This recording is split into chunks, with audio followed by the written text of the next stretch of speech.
오늘 주신 말씀을 통해서 오직 말씀으로 이기는 삶이라는 제목으로 함께 말씀을 나누겠습니다.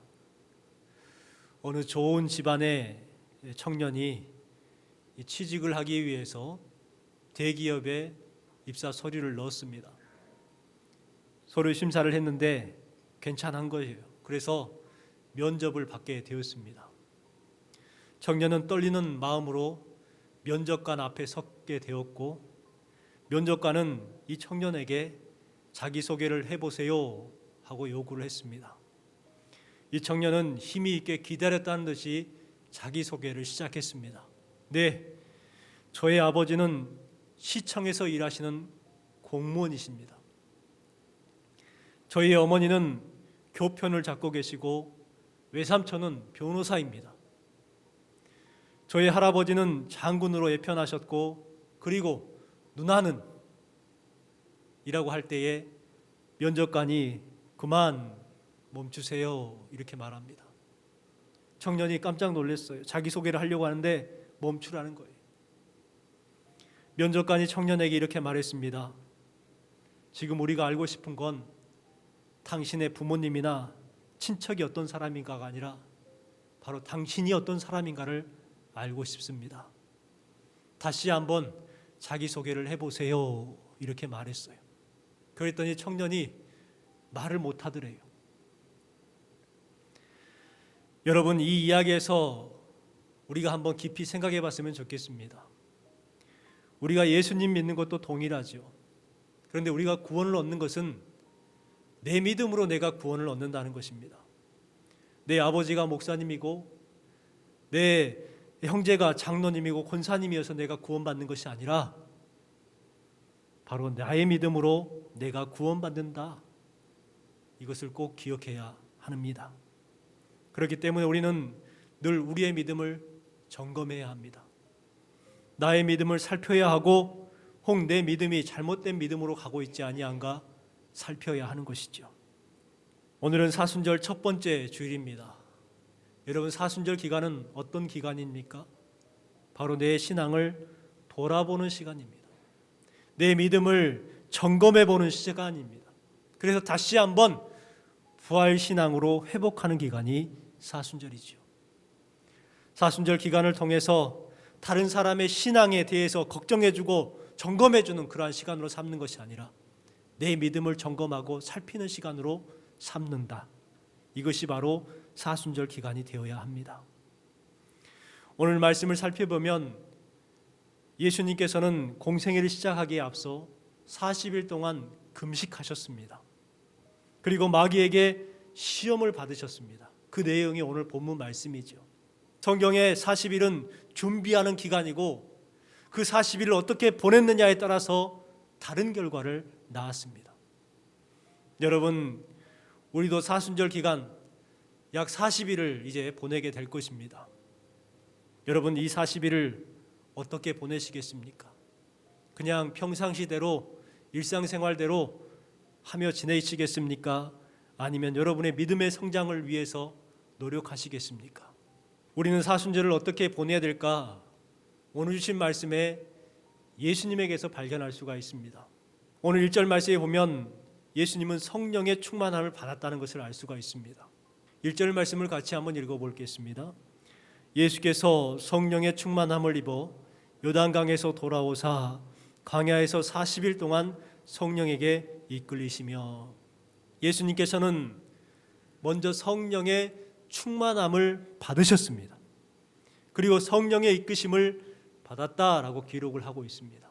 얼핏 보면 예수님께서 사탄에게 40일 동안 시험을 받았다라고 생각을 할 수 있어요. 그런데요, 이 40일간의 주체는 사단이 아니고 바로 성령이었음을 알 수가 있습니다. 그래서 성령에 이끌리셔. 여러분, 마귀 사탄은요, 우리를 이끌지 못해요. 이끄는 척 하는 것이지 이끌지 못합니다. 우리는 성령의 사람들이기 때문에 성령의 이끌림을 받는 사람들인 줄 믿습니다. 오늘 이 시대를 사는 우리도 성령의 인도함을 받아야 될 줄 믿습니다. 성령의 도우심을 힘입어서 우리가 승리할 줄 믿습니다. 여러분에게 성령 충만과 성령의 감동함을 늘 받으시기를 주님의 이름으로 축원합니다. 두 번째는 기도로 준비를 해야 합니다. 2절 말씀에 보면 이 모든 날에 아무것도 잡수시지 아니하시니 날수가 다함에 줄이신지라 이렇게 말씀하고 있어요. 예수님께서는 40일간 광야에서 금식하셨습니다. 금식이 무엇입니까? 단순히 굶는 것입니까? 아니에요. 그러면 잘못된 금식이 될 수밖에 없죠. 금식이 뭐냐면 금식은 내 자신을 하나님께 복종시키는 자세입니다. 금식함을 통해서 내 혈기를 죽이는 것이고 내 정욕과 내 교만과 내 아집을 꺾는 것이 금식이에요. 예수님께서는 금식하시면서 자신의 혈기와 정욕과 교만과 아집을 꺾으셨을 겁니다. 그러면서 뭐 하셨을까요? 기도하셨겠죠. 예수님은 기도하시면서 공생의 모든 사역을 준비하셨습니다. 예수님의 공생의 시작은 기도였습니다. 가장 먼저 기도했다는 것이죠. 여러분, 광야는 어떤 곳입니까? 광야는 내 지식이 통하지 않는 곳이에요. 광야는 내 지혜와 경험과 노력이 통하지 않는 곳입니다. 그래서 기도할 수밖에 없는 것이 광야지요. 하나님의 도우심이 절대적으로 필요한 것이 광야이기에 하나님 도와주세요 할 수밖에 없는 것이 광야인 것입니다. 또한 광야는 내가 말하는 것이 아니죠. 광야는 어떤 곳입니까? 하나님의 말씀을 듣는 곳이 광야입니다. 신명기 32장 10절 말씀에 이렇게 기록을 합니다. 여호와께서 그를 황무지에서 짐승이 부르짖는 광야에서 만나시고 호위하시며 보호하시고 자기의 눈동자같이 지키셨도다. 광야 황무지에서 만나셨다. 그리고 호위하시며 보호하시며 눈동자같이 지키셨다. 바로 광야는 이와 같은 것입니다.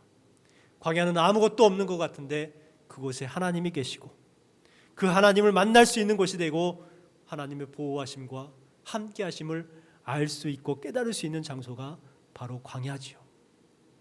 우리의 인생은 광야라고 말씀드렸습니다.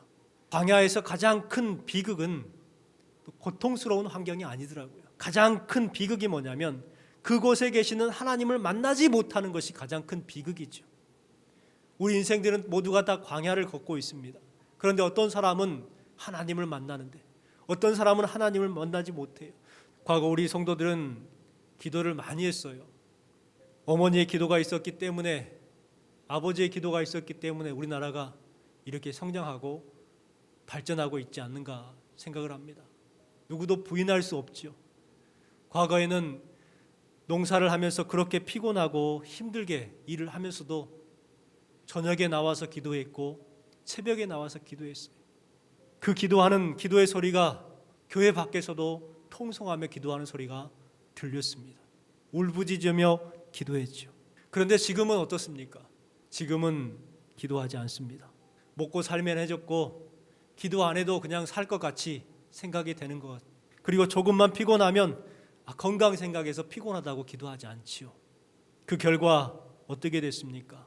세상 잡소리만 들리게 되고 작은 시험에도 쉽게 넘어지는 우리들이 아니겠습니까? 예수님께서는 제자들에게 이렇게 말씀하셨습니다. 시험에 들지 않게 깨어 기도하라. 시험에 들지 않게 깨어 기도하라는 거예요. 기도하지 아니하면 시험에 빠진다는 것입니다. 그래서 시험에 들지 않게 기도하라. 우리에게 말씀하고 있습니다. 우리에게 말씀해 주고자 하는 이야기가 바로 이것 아니겠습니까? 기도 없이는 아무것도 할 수 없고 기도 없이는 하나님의 거룩한 사명을 감당할 수 없다. 이것을 우리에게 말씀해 주는 것 같습니다.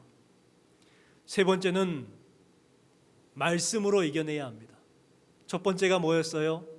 성령이 충만해야 되고, 두 번째는 기도로 준비해야 하고, 세 번째가요, 말씀으로 이겨내야 합니다. 예수님께서는 마귀의 시험을 물리치실 때에 유일하게 말씀으로 대항하셨습니다. 그리고 말씀으로 이겨내셨죠. 성령이 충만했으니까, 기도를 많이 했으니까 마귀 사탄이 공격하지 않을 거라고 생각을 합니다. 우리가 그러잖아요.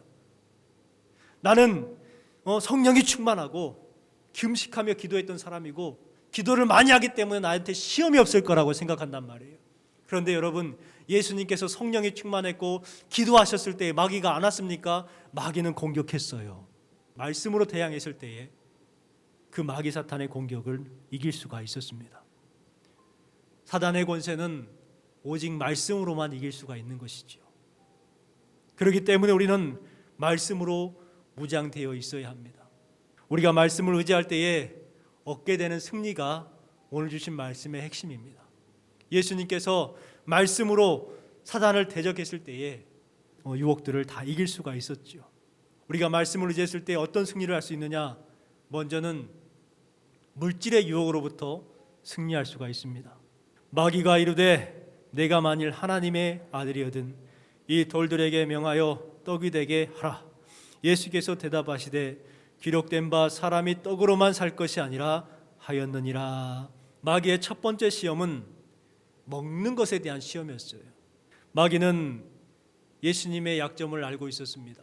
40일 동안 금식하셨기에 얼마나 굶주렸겠어요. 그래서 예수님의 그 약점을 교묘하게 파고듭니다. 배고픔에 있어서 눈앞에 있는 떡의 유혹은 얼마나 크겠습니까? 사단은 이렇게 말합니다. 하나님의 아들이거든 이 돌들에게 명하여 떡이 되게 하라. 네가 하나님의 아들이면 이 돌 너 지금 배고프잖아. 이 돌을 떡으로 만들어봐. 그 말을 들었을 때 예수님께서는 말씀으로 사단을 이겼습니다. 신명기 8장 3절 말씀에 보면 이렇게 기록되어 있습니다. 사람이 떡으로만 살 것이 아니요 하나님의 입에서 나오는 모든 말씀으로 사는 줄을 너로 알게 하려 하심이라. 사람이 떡으로만 산다고 생각을 합니다. 세상 사람들은 그래요. 다 먹고 살자고 하는 것 아니냐라고 말하죠. 먹고 사는 거라고 말합니다. 그런데 하나님께서 말씀하셨듯이 예수님께서 말씀하셨듯이 사람이 떡으로만 사는 것이 아니라고 말씀하고 있습니다. 하나님께서 창조하실 때에 동물과 사람은 분명 다르게 창조하셨어요. 동물은 그냥 흙으로 만드셨지만 사람은 흙으로 만드시고 그에게 생기를 넣어주셨습니다. 그래서 생명이 되었다라고 말씀하시죠. 하나님께서 사람을 창조하실 때 두 가지 특징이 있어요. 하나는 하나님의 형상대로 만드셨어요. 두 번째는 뭐냐면 생기를 불어넣으셨다는 것이죠. 이 생기가 어디에 또 기록되어 있냐면 창세기 1장 2절 말씀에 기록되어 있어요. 2절에 보면 땅이 혼돈하고 공허하며 흑암이 깊음 위에 있고 하나님의 영은 수면 위에 운행하시더라. 이게 바로 하나님의 영, 이 영이 르하의 엘로힘입니다. 하나님의 영. 그런데 사람을 흙으로 빚으시고 그의 코에 생기를 넣었다의 이 생기가 바로 르하의입니다. 그러기에 우리는 떡으로만 사는 사람들이 아니라 말씀으로 살아가는 사람들인 줄 믿습니다. 마귀는 오늘도 우리에게 유혹합니다. 물질로 유혹하고 돈으로 유혹하고 양식을 가지고 우리를 넘어뜨리려고 합니다. 이 물질 때문에 근심하는 성도들에게 분명 말씀하셨습니다. 그러므로 염려하여 이르기를 무엇을 먹을까 무엇을 마실까 무엇을 입을까 하지 말라. 이는 다 이방인들이 구하는 것이라 너는 하늘 아버지께서 이 모든 것을 너희에게 있어야 할 줄을 아시느니라. 이렇게 말씀하셨습니다. 지금도 수많은 사람들은 먹고 살기 위해서 어쩔 수 없다고 합리화하면서 신앙을 떠납니다. 먹고 사는 것 때문에 어쩔 수 없다. 나중에 먹고 살만 하면 신앙생활을 다시 하겠습니다. 이렇게 하는 사람들이 많이 있습니다. 그와 같은 분들은요, 사단의 유혹에 넘어진 사람이에요. 두 번째는 권력의 유혹에서부터 승리할 수가 있습니다. 우리가 말씀을 의지할 때에 권력의 유혹으로부터 벗어날 수가 있지요. 사람들이 등 따시고 배부르면 다음으로 갖고자 하는 것이 바로 힘입니다. 권력이죠. 그래서 높은 자리에 앉으려고 하고 조금 더 알아주는 자리에 앉으려고 합니다. 오늘 주신 말씀 5절부터 8절까지 말씀에 보면 마귀는 예수님에게 천하만국을 보여주어요. 그리고 나서 이 모든 권위와 그 영광을 너희가 내게 주리라. 이것은 내게 넘겨준 것이므로 내가 원하는 자에게 줄 수 있다. 유혹을 합니다. 나에게 절을 해봐라. 요구하는 것이죠. 그러면 모든 권세를 너에게 주겠다. 여러분, 수많은 사람들 세상 사람들이 이 권력을 얻기 위해서 별짓을 다 하고 있는 세상 아닙니까? 배신하고 높아지려고 수단과 방법을 가리지 않는 세상 가운데 살아가고 있습니다. 많은 사람들이 이 마귀의 유혹, 권력의 유혹에 빠졌죠. 마귀가 말하는 것을 보세요. 이것은 내게 넘겨준 것이므로 내가 원하는 자에게 주노라. 내가 내게 주리라. 이건 내 거다. 마귀가 하는 거짓말을 보세요. 이 세상의 모든 것이 꼭 자기 것처럼 여기고 그렇게 말하고 있어요. 거짓말하는 것이죠. 그래서 나에게 절을 하면 내가 이 모든 권세를 너에게 주겠다. 권력을 주겠다. 자격도 없는 마귀가 꼭 자기가 자격이 있는 것처럼 그렇게 말을 하고 있는 것을 볼 수가 있습니다. 마귀는 거짓말하는 영입니다. 마귀는 다 줄 것처럼 말합니다. 여러분, 사기꾼의 특징이 뭐예요? 다 해줄 것처럼 말하죠. 다 해줄 것처럼. 그래 내가 다 해줄게. 그러다가 나중에는 돌변해 버리죠. 배신합니다. 바로 마귀의 특징입니다. 또 마귀는요, 계속해서 조건을 달아요. 마귀가 예수님에게 조건을 달죠. 내가 만일 내게 절하면 주겠다는 거예요. 절하면. 여러분, 이단들의 특징이 뭡니까? 이단들의 특징이 바로 조건부 구원이에요. 안수를 받으면, 피가름을 받으면, 헌금을 많이 하면 구원을 받는다고 말하고, 헌신하고 봉사를 많이 하면 구원을 받는다라고 말합니다. 조건부죠. 하나님의 사랑은 조건부 사랑이 아니라 무조건적인 사랑입니다. 조건을 달지 않아요. 마귀의 유혹에 속지 마시기 바랍니다. 마지막으로 명예의 유혹으로부터의 승리입니다. 세 번째 시험이 명예의 유혹이었죠. 9절 말씀에 보면 또 이끌고 예루살렘으로 가서 성전 꼭대기에 세우고 이르되 내가 만일 하나님의 아들이거든 여기서 뛰어내리라. 여러분, 성전 꼭대기에 올라가서 네가 하나님의 아들이면 뛰어내려 봐라.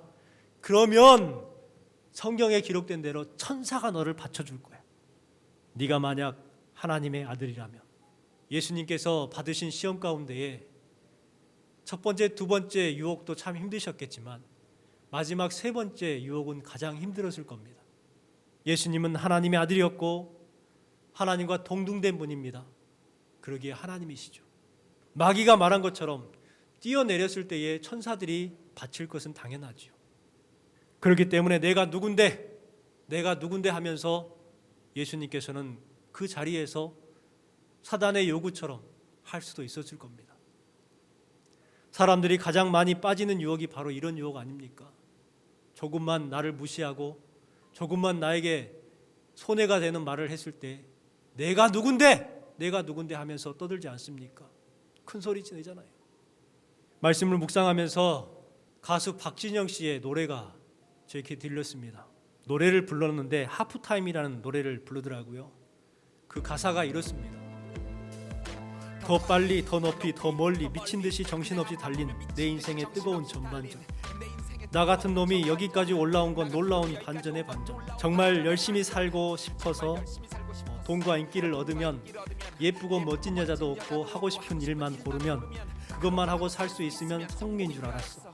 그러니까 열심히 살아가지고 성공해서 돈도 많이 벌고 예쁜 여자들도 많이 만나고 그러면 성공하고 행복할 줄 알았다는 거예요. 그러면서 어려운 사람들을 도우면 행복할 줄 알았어요. 그래서 열심히 춤을 추고 사업도 하고 곡을 만들었고 미국에 건너가서 미국 사람들한테 곡도 팔고 했다는 거예요. 하지만 비행기 속에서 작은 흔들림에도 바보같이 죽을까 봐 벌벌 떨면서 무서워하는 내가 너무 한심하지.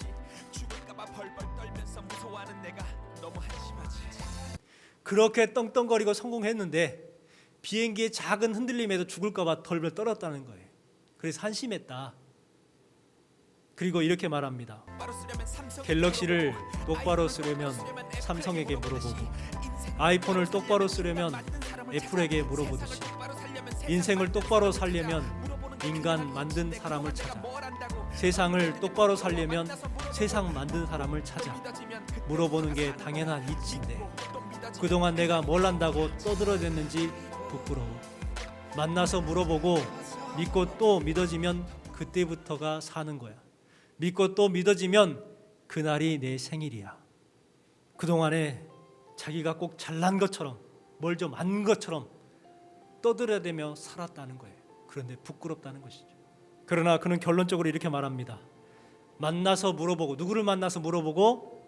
하나님을 만나라. 왜냐하면 갤럭시를 똑바로 쓰려면 삼성에게 물어보고, 삼성이 개발을 했으니까. 아이폰을 똑바로 쓰려면 애플에게 물어보고, 애플이 아이폰을 개발했으니까. 인생을 살아가려면, 똑바로 살아가려면 누구한테 물어봐야 돼요? 사람을 만드신 분한테 물어봐야 된다는 거예요. 그래서 만나서 물어보고 믿고 또 믿어지면 그때부터 사는 거예요. 믿고 또 믿어지면 그날이 내 뭐라고요? 생일이야. 마귀는 자꾸 우리에게 명예와 권력과 물질을 탐하게 만듭니다. 그것을 가지면 행복하고 성공하는 것처럼 여깁니다. 그런데 박진영 씨가 고백한 것처럼 그런 것 가지고 성공했는데 정작 행복하지 않더라는 거예요. 만나서 물어보고 믿고 또 믿어지면 그때가 비로소 행복해지는 것이죠. 믿고 또 믿어지면 그날이 자신의 생일이 된다는 거예요. 사단은 우리를 시험합니다. 예수님을 시험했듯이 우리를 시험합니다. 물질로 시험하고 명예로 권력으로 시험합니다. 내가 누군데 교만하게 만듭니다. 예수님께서는 그것들 모든 것들을 말씀으로 이겨내셨습니다. 12절 말씀에 보면 예수께서 대답하여 이르시되 주 너의 하나님을 시험하지 말라 하셨느니라. 주 너의 하나님을 시험하지 말라 하셨느니라. 이 말씀으로 이깁니다. 이 말씀을 듣고 마귀는 떠나가지요. 우리도 예수님처럼 그 말씀을 의지하여서 흔들리지 아니하고 그 말씀으로 승리하는 삶을 살아가야 될 줄 믿습니다. 이번 사순절 기간 동안에 여러분 말씀으로 무장되는 시간이 되었으면 좋겠습니다. 성령 충만을 받으십시오. 기도로 깨이십시오.